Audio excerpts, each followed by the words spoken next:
Bismillahirrahmanirrahim. Assalamualaikum warahmatullahi wabarakatuh. Para hadirin yang berbahagia, sambil menunggu waktu berbuka, izinkan saya untuk menyampaikan suatu tausiah dengan tema jangan marah, tapi berikanlah nasihat dan solusi. Menahan marah ini merupakan salah satu tanda atau ciri-ciri orang yang bertakwa. Dalam sebuah kisah ya, disebutkan oleh Abu Hurairah, suatu saat ada seseorang yang datang kepada Rasulullah SAW, berada di masjid bersama para sahabat beliau. Kisah ini terjadi di bulan puasa Ramadan ya.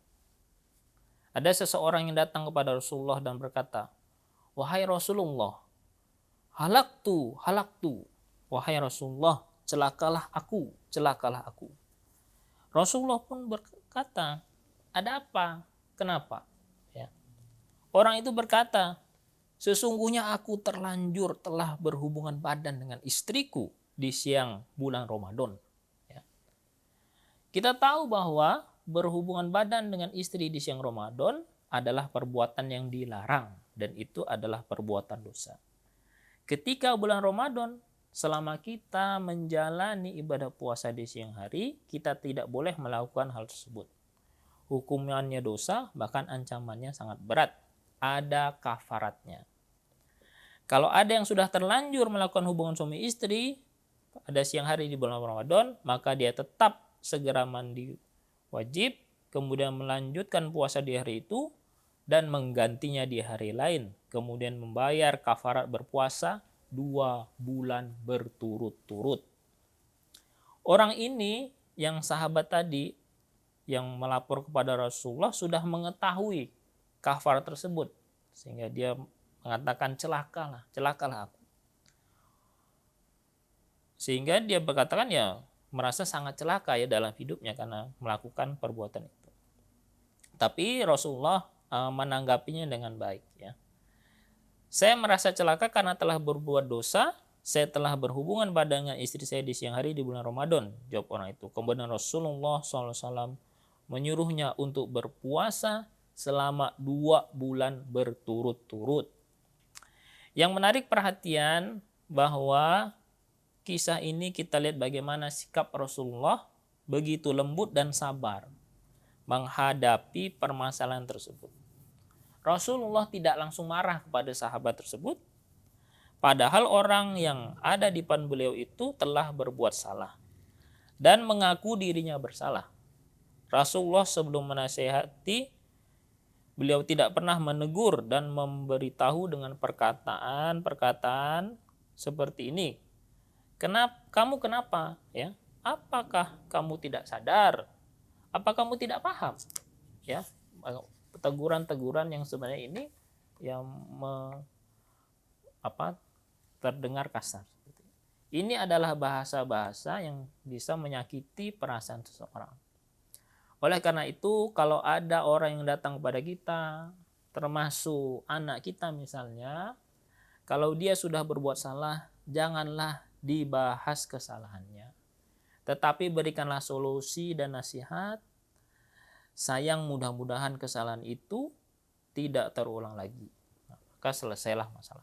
Tapi sayangnya bahasa kita itu kadang kasar, membuat anak kita menjadi kecil hati, membuat dia merasa terhina, membuat dia menangis, justru bisa menjadi sakit hati. Walaupun memang dia bersalah. Harusnya kita sebagai orang tua bisa menjadi membawa rahmah, kasih sayang.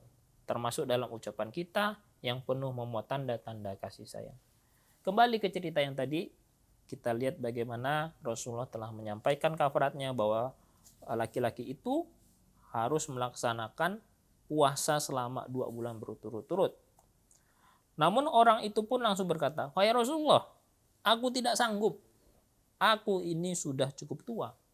Bagaimana aku bisa berpuasa selama 2 bulan berturut-turut?" Lalu Rasulullah SAW bersabda, "Kalau begitu berikanlah makan kepada 60 orang miskin. membagi makanan untuk 60 orang miskin. Orang ini menjawab, wahai Rasulullah, aku tidak punya apa-apa. Ya, kemudian Rasulullah SAW bersabda, kalau begitu bebaskanlah seorang budak. Apalagi itu wahai Rasulullah, aku ini adalah orang yang tidak mampu. Ya, akhirnya Rasulullah SAW masuk ke rumah, lalu beliau membawakan sebuah piring yang berisi kurma dan memberikannya kepada orang itu. Beliau berkata, sedekahkanlah kurma ini. Apa jawaban orang itu? Wahai Rasulullah, di kota Madinah ini setahu aku yang paling susah dan paling fakir adalah aku dan keluargaku. Rasulullah pun tersenyum seraya berkata, jika begitu maka sedekahkanlah kurma ini kepada istrimu. Nah, dari pelajaran ini kita dapat mempelajari bagaimana kelembutan dan kasih sayang Rasulullah ketika mendapatkan aduan yang berupa masalah. Ini harusnya menjadi contoh yang bisa kita lakukan dan kita coba latih. Apalagi tadi bahwa menahan marah ya itu adalah merupakan tanda-tanda orang yang bertakwa.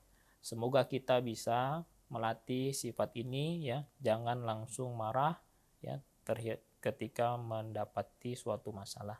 Berikanlah solusi dan nasihat yang baik sehingga orang itu dapat mendapatkan jawaban dan kebaikan bagi dirinya dan bagi kita semua. Itu saja yang dapat saya sampaikan. Selamat berbuka puasa. Wassalamualaikum warahmatullahi wabarakatuh.